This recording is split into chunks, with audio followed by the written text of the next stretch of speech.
Okay. I think I'm ready. All right. You ready? Sure. All right, let's do it. Okay. What is up, everyone? Welcome back to B Street Podcast. We are on the second episode, and I have got to say that this is crazy exciting for me. Like, this has been one of the most fun things that I've had to do in the last couple of weeks. It's not entirely true, but it has been really fun. So this week we have Charlie Moore with us. Is this your first ever podcast? This is my first ever podcast. Yeah. How are you feeling about it? I'm a little nervous, a little bit nervous, but it'll be fun. What's nerve-wracking about it? I don't know. I don't know who's going to listen to this. Apparently it's going on iTunes and Spotify. It's going. Anyone could listen. Everyone could hear your story. All over the world. That's crazy. I don't know. It's kind of fun. I think as we get to talking and stuff, I think you'll start to feel a little more comfortable. And I'll loosen up a little bit. We'll get there, That's right. What have you been up to today? Is it Wednesday? Yeah, Today's what does Wednesday look like? It's Wednesday, 1:08 p.m., the middle of my school day, actually, so you're welcome. Do you still have school to do? I do. But it's all online? It is. So you just kind of get to it whenever? I get to it whenever I get to it when I get to it, Nice. Well, you ready to get going? I am. Let's do it. Okay. Just as a reminder for everyone, the reason that we are here and the purpose of this is to really kind of provide like a comfortable way to share your testimony, basically to take the fear out of it, because I know for a lot of people, when you're asked to share your story or talk about how Jesus has been working in your life, so often we're like, I don't know, I've never really put any thought into it, or my story isn't as good as their story. And so really just to kind of draw attention to the fact that like the way that Jesus works in everyone's life is just this crazy, dramatic move from death to life. And it's not like a fake death. It's like a literal death, separation from God into life and into the presence of God. And so hopefully that this platform kind of makes it easier to do that and gives ideas on how to do it outside of podcast form. So with that being said, Charlie, tell everyone a little bit about yourself. Who are you and where do you go to school? What do you like to do for fun? Just give them the gist. Yeah, All the right. basics, and then we'll get in deeper. My name's Charlie Moore. I am the youngest of three. I have a brother and a sister. I have been a follower of Jesus all my life. I grew up in church. I go to JL Mann High School. I'm a junior. Go Pats, woo. I am from Birmingham, Alabama. I moved to Greenville when I was 15. And I play lacrosse. I think that's all I got. This last year was your first year playing lacrosse, right? Yes, definitely new to the whole sports thing. I've been a dancer growing up. But fell in love with the game. Oh, whose heart isn't captured by lacrosse? I don't know. So where would you say that your story with Jesus begins? So like some of your first thoughts or conversations, where would you say that begins? So I grew up going to church every Sunday. That was a big thing for my parents. They both grew up the same way. And they never, put any pressure on us to, choose their faith, but they wanted to give us the foundations. And so I would say probably starting in third grade, I kind of started my own faith journey, stopped leaning on the faith of my parents, and I started to, learn more about Jesus on my own, be more excited to go to church, and just be more into everything that a relationship with God has to offer. I was more interested in that myself in third grade, yeah. Okay. Do you remember a time where you first experienced the presence of God? So whether it's like a trip or retreat or something, but you just remember being there and going, this is what the presence of God feels like. This is kind of what I imagined or pictured or something like that. Right. Okay. So my brother is 27. He's 10 and a half years older than I am.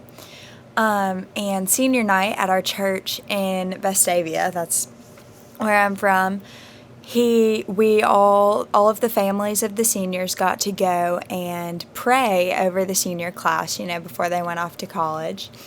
And so I was in, I think, third grade. And I had never really, had one of those moments where I was like, oh, okay, God is with me. God's standing next to me and me through me, whatever, we're doing this together. Mm-hmm. And we went to the senior prayer night, and it was our family's turn to go up and put our hands on the senior and pray over them and their future. And I walked up, and all this nervousness that I had felt and the unsure thoughts about, my brother going to college, what's going to happen, I put my hand on his shoulder and we started praying, and I just started, bawling like a baby. I was weeping and crying, but it wasn't because I was sad that he was leaving or because I was scared for what was in the future for him. It was more this kind of abundant peace that, whatever happens, wherever he goes, even if I'm not with him, God is, mm-hmm. and God is protecting him, and God goes before him and after him and with him. And I just got this great big feeling of peace that just washed over me and filled me up, that if I couldn't control it, God can. And that, he was safe and his future was protected by God. Wow. That's pretty cool. So with that, do you have a time where you've had a doubt or doubts about God? And so the purpose of this question is really to not say that, oh, well, you've got doubts, and so, you must not be a great Christian, right. But more to just kind of draw attention to the fact that at some point, we probably do all have some kind of doubt about God. And with that, too, have you found, has it been resolved, or is it still in the process, or where are you at with it? Do you have anything? Okay. I would say, I don't mean to keep saying and sorry, y'all. It's okay. My prayer life changed a lot around 6th grade, and that kind of shook me up a little bit. I felt a little bit more distant than God than I ever had in the past. And so, or not 6th grade, sorry y'all, 8th grade. So 8th grade, that summer before freshman year, my dad's best friend, the man that I'm named after, passed away really suddenly and unexpectedly when we were coming back from a trip with my grandparents. And so we found out, and I was praying about it, and I just kept doing my normal, nightly prayers, just talking to God, whatever. And the way that I had prayed before, I always felt really, really close to God. I knew he was listening. I knew he was right there with me. Mm. And after Chief died, I kind of got this feeling that, God wasn't as close anymore. Not that I didn't believe in God, but it kind of shifted me into why do you feel so far away? Am mm-hmm. I doing something wrong? Are you leaving me? Blah, blah, blah, blah. And that kind of made me doubt a little bit. I was unsure because I didn't know what I was doing differently, what I was doing wrong, and why God was upset with me, why this was happening. And so when I prayed now, I just had to kind of learn that curve that just because I don't necessarily feel God the way I used to doesn't mean he's any less present. Does that make sense? Yeah. Okay. Yeah, I think, because when we talked about this the first time, I was really trying to figure out the best way to kind of wrap our minds around that. And I think one of those things is sometimes God speaks one way and then decides that I think it's time to change direction and we're going to start speaking a different way. And it's not because like he hates you, or because obviously God doesn't hate us, so right. that can't be it, right? Yeah. But it's more of, in this particular stage of your life, you're not going to understand if I keep communicating to you the same way. Right. And so now I've got to change direction and communicate to you this way, either one, so that you'll grow, or two, so that he can prepare us for a different stage, where you're really going to have to be listening for that still small voice. And if you haven't practiced here, there's no way you're going to be able to hear it here. Right. And so, yeah, just him being able to communicate to us in different ways. And I feel like that's kind of what you're saying you've experienced. Yeah, I mean, that's exactly it.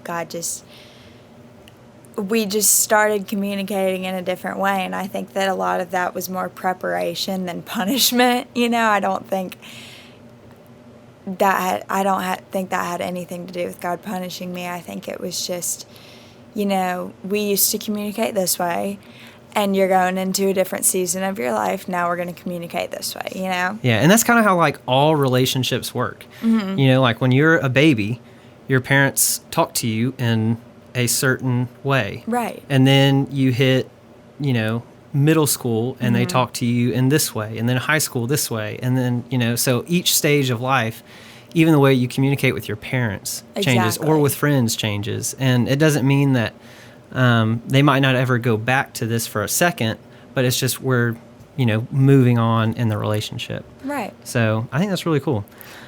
Was there anything else you wanted to say about that? No, I think we about... Okay, I want to make sure I wasn't interrupting. Wrapped it up, put a bow on it. Okay, so currently, right now, what is your favorite Bible verse? And so with that, tell us a little bit about it. Go. Go? Okay, I'm ready. All right, off to the races. We've rehearsed this a little bit, y'all. Not really. We just talked through it, so I knew what was coming. My current favorite Bible verse is Revelation 22:13, and I have my Bible in front of me, so I'm going to look at it. It says, I am the Alpha and the Omega, the first and the last, the beginning and the end. And I did a little research, because we've talked, obviously, about how a lot of times Bible verses get taken out of context. Yes. And we think it means one thing, and God's like, no, that's you really not missed the mark on that one. Yeah, absolutely. So I looked at it a little bit, and Revelation is written by the Apostle John. And John is referred to as the disciple that Jesus loves. And so I looked into that a little bit, and then I looked into... are they just called headings? Like the breaks in the chapter, you know what I mean? Like this is epilogue, invitation, and warning. Like that's the heading of this little section of verses. Yeah. Okay. So it talks, the rest of the little section talks about, Jesus is coming, and, those who have, followed God and turned to Jesus and accepted him into their hearts, their reward is the kingdom of heaven. And it talks about how before there was anything, there was God, and after there's anything, there's God. And so I think that in this season of uncertainty and just everything that's going on that's so crazy, I get overwhelmed. I mean, I'm an anxious person already, God help me, but I think just in this season of uncertainty, my level of stress and anxiety, we're going from here to space. Sure. And every little thing that goes wrong right now just feels so big. And, talk about making a mountain out of a molehill. That is my life mantra that happens to me on a regular basis. I just get so far ahead of myself. And so I came across this verse when I was looking at the different names for Jesus in the Bible. Mm-hmm. And, I'm the Alpha and the Omega. Those are the first and the last letters of the Greek alphabet. I'm the Alpha and Omega, the first, the last, the beginning, and the end. God was here long before me, and God's going to be here long after me. My life and my problems are not the end-all, be-all. There is so much more than me and so much more for me. And I think that Jesus came and, Jesus, God, the Holy Spirit, He is eternity, and He offers us life eternal. And so what I'm experiencing right now is not my forever. My forever is peace and ever-loving kindness and light and just the goodness and mercy and grace of Jesus Christ. And so this little thing is nothing compared to the joy that's coming. And I think it just kind of helps me, put my little absolute value bars on. Algebra 2, goodness. Put my little absolute value bars on, this is where I am right now, but look at what's ahead of me, and, look at every good and perfect thing that's happened behind me, and every way that God has worked in the timeline up until now, and the ways He'll continue to work in the future. Everything is just so much greater than what I'm going through right now. Yeah, I think that is spot on. When God... I was really hoping I wouldn't be wrong. No, I think when God put all of this here, He put it all here for Him. Right. And He allowed us to come into it. And we are the ones that messed it up. Mm-hmm. And so all of this life that we understand is just God playing out His redemption story. Exactly. And that's why He tells us over and over again, don't worry about the world. Don't store up treasures on earth, store up treasures in heaven. Don't look for peace and comfort here on earth. Look for it in me in heaven, because you only see this much of what's going on. I operate in all of this, and He's saying, I've got it under control. If you will just live your life to praise me, if you will just allow your decisions to be based on who I am, then I'll take care of it. And you won't even have to worry. Exactly. So, yeah, that is super encouraging. Really cool. So how would you say that your faith has changed in the last year? This has been a big year for me. For those of you who don't know me, me and my mom moved from Birmingham, Alabama to Greenville last summer. So yep. I've been here for a little bit less than a year and a half. And I mean, it was kind of a whole different world moving. I had never been... I'd lived in Birmingham my whole life. And so then, we're in this new situation, and I don't know anybody. Nothing is how I've known it. Nothing is the same except God. That's pretty much all I got. I got God in my family, and that's about all. I'm a dog. But I didn't know anybody. No one. And so our first Sunday here, we went to church. We had visited, and we knew we were going to go to Buncombe Street. We came, we loved it. Came, saw, conquered, whatever. So we came to Buncombe Street our first Sunday here. And, I'm feeling great, super excited until the last 15 minutes of Justin's sermon. And my mom starts talking to me, and I'm like, shut up. I don't want to hear it. I'm really nervous now. I was giving my mom the absolute hardest time. I feel so bad about it now because she was just trying to help, and I was biting her head off. But all these nerves that I had never experienced before were just flooding over me the last like golden 15 minutes of this great sermon. And I'm just sitting there like, oh, I'm not supposed to slap the table. Sorry, y'all. You're fine. Like, what's going to happen now? And so I'm freaking out the entire end of it. And my mom's being so sweet, like, do you want me to go up with you? And I'm like, are you kidding me? Are you kidding me? Really? That's your solution, Mom? That's mortifying. And I've never been embarrassed of my parents ever. But all of a sudden, it seems like the most terrifying thing in the world for her to walk up there with me. I mean, could you imagine? And so this, like, huge fear of just, like, walking through the door, I was like, everybody's going to look at me. I became the center of attention. Like a sore thumb. I'm going to stick out like a sore thumb. I mean, I'm dressed like everybody. I look like everybody else. I'm pretty sure no one would even notice. But I was just absolutely terrified of walking through the door. And so I get upstairs and I'm talking to Andy. And I'm like, okay, gotta do it. Kind of hyping myself up to walk through the door. And through the double doors come the Morgan girls, Abby and Carly, and Delaney Green. And Cody introduces me to them, and we just completely hit it off. I mean, they were so nice and so welcoming, and we just talked and talked and talked until it was time for Sunday school. I didn't even have to walk through the door. I didn't even step a foot into the little room that we all hang out in before Sunday school. Look at God. I mean, talk about hitting the nail on the head. He was right with me on that one. But just this overwhelming fear of the unknown stepping through that door, I didn't even have to do it. Not to say that I will never have to do it, but in this moment, God was like, I'm gonna deliver you through this one. I'm gonna bring you some girls. You're gonna talk. You're gonna hit it off great.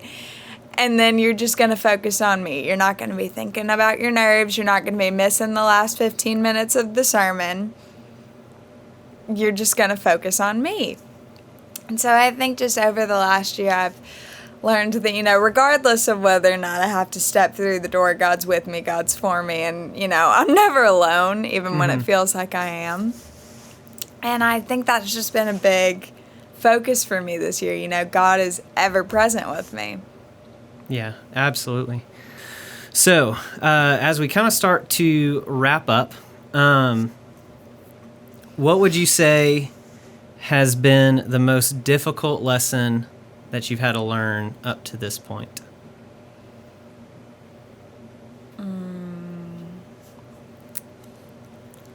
I think the most difficult lesson I've had to learn in my 16 whole years of life, really giving people a run for their money as far as wisdom goes. But I think the most difficult lesson I've had to learn, and that I'm still learning, my life is not about me. I exist here to bring glory to God and to bring other people to God. My life is not about me. And, it never will be. That's it. That's so true. And that's a really tough one to, because you think you kind of start to grasp onto it, like, okay, yeah, obviously this isn't about me. And it's like in that very second that you're thinking that, all these thoughts, well, like I kind of want to do this and I kind of want to do that. And, I'm going to go do this for God. And it's like, how did you forget so fast? Or God's going to do this through me. Yeah, cool. Yeah, and that's one thing. Right. Like God use me, allow me to be the vessel or whatever. Right. As opposed to, oh yeah, I'm definitely going to do that. I'm going to do this one. I got you, big man. Look what I did. Yeah. You saw that? Yeah. So that's a tough lesson to learn. I think it's one that we all kind of learn together as we go through the Christian faith. So that's cool. So the last question, who would you say are some of your biggest role models? And then have you ever thought about God's calling in your life?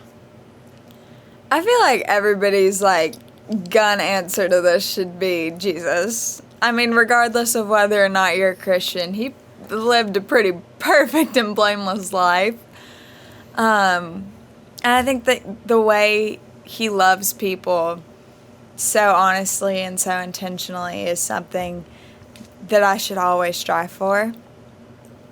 So I'll say Jesus first. My mom is incredible. She's super cool. I mean, she's a really kick-butt person. She works really hard, and she's incredibly strong. She just has always made everything happen for us. She rocks. She's super cool. Dana Moore, shout out. She's great. Shout out, Mom. Shout out, Mom. And then God's calling in your life. Have you ever God's thought calling about it, what it might be? When I was like 11, I was like, man, I'm going to be a youth pastor. Nothing against youth pastors, but like that is not God's calling on my life. Cool. As of right now. Yeah. It's not me jabbing you or anything. That's just not for me. But I was like, yeah, you know, I'm going to single-handedly like lift the earth up to God's kingdom. And now I'm kind of like, oh, it's maybe a little bit of a stretch, you know? So I don't know now, but I got plenty of time to figure it out, and I got plenty of time to listen. So I'll get back to you on that one. Cool. Well, I think that kind of gets it. So thank you for taking some time just to kind of share about what God has been doing. Yeah. I think one important thing to point out is that Charlie's story is not done yet. God is still working and doing stuff just like he is with every other Christian that is out there. Absolutely. And so that's kind of the cool thing about testimonies is that God has worked in your life up to this point, and he is not done working in your life. Exactly. And so different parts of your story are going to change. So he's going to reveal himself in new ways. And so you might always have something new that you're able to share with someone. And then the last part of that is she is at youth a lot. So if you see Charlie around and you have questions or want to talk more about her story and what God has done, or really just be friends with her, Oh my gosh, yeah. I'm sure that you're down, right? Always, of course. 100%. Please come talk to me. I'd love to see you at church. Yeah. So say hey to Charlie, introduce yourself, and yeah. Anything else you want to right. say before we get out of here? I don't think so. Cool. Think we wrapped it up pretty nicely. I think so. All right. Well, this has been B Street Podcast number 2. Peace. Bye, all. And that's a wrap.